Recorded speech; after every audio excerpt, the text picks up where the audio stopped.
Hi again then guys, and welcome to episode 23 of Weekend Warriors, the sports car review series for GranTurismo 6 in particular. And basically, for those who are new to this series, we cover everything within the very broad term of a sports car. So that could be a two-door, two-seater ragtop, that could be something with maybe a 2+2 seating arrangement that's a larger coupe, something like a Holden Monaro for instance, or it could be a big luxury sports coupe like a Mercedes or a Cadillac, or it could even be a modern muscle car. Something like a newer Mustang, a Camaro, a Challenger, something which is technically a muscle car, but is actually also a sports coupe in its modern form. So it's a very broad category of vehicles, and there are some really great ones in it. Within that category as well, you also have some concept cars, and although there aren't a huge amount of sports concept cars in this series, certainly not as many concepts as you find in other series, there are some very notable ones. You've got the Infiniti Coupe concept, you've got the multiple Toyota GT86, FT86 concepts, etc., and a variety of others, and they tend to be pretty good. Now this particular vehicle is one of those concepts. There are kind of two versions of this essential vehicle. You've got the FT86 and the FT86 G-Sports Concept. This particular review is for the G-Sports. We will also be reviewing the slightly cheaper, at 300 grand, FT86 Concept later on. This car is also very expensive at $500,000 credits. That's a lot of cash for a sports car.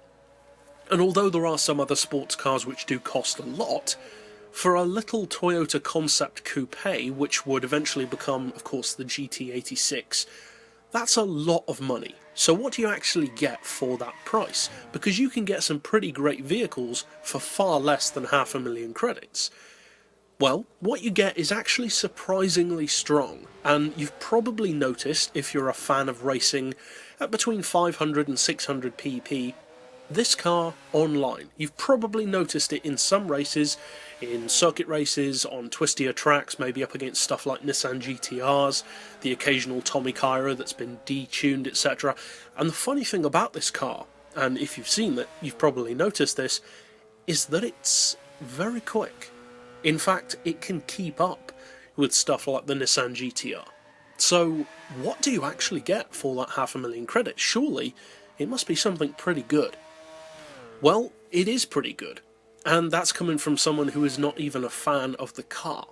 Now, as far as the spec, you only get a 2-litre engine and rear-wheel drive, but in the case of this car, you don't actually need any more than that, because that 2-litre engine can be turbocharged to just under 500 horsepower, 496 to be exact.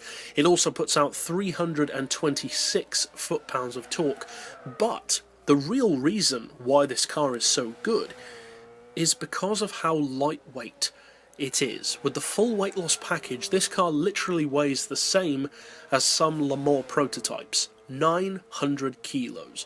900 kilos with just under 500 horsepower is going to give you pretty strong performance, especially when it's in a Toyota sports vehicle. Toyota knows what they're doing when it comes to high-performance cars, and although they don't produce as many high-performance cars as some other companies like Nissan or Mazda, when they do it well. So what does this offer for those very impressive specs? Well, put together, that means you're looking at 551 horsepower per tonne. That's really good, especially for such a small engine vehicle. The PP, when fully tuned on this particular vehicle though, is not very high, and that is the reason why this car can keep up with stuff like Nissan GTRs. The PP on this vehicle fully tuned is only 554, and that is definitely not high enough. Some vehicles go way over the top when it comes to their PP level. Stuff like the Red Bull Juniors, the classic example. Others are kind of under par.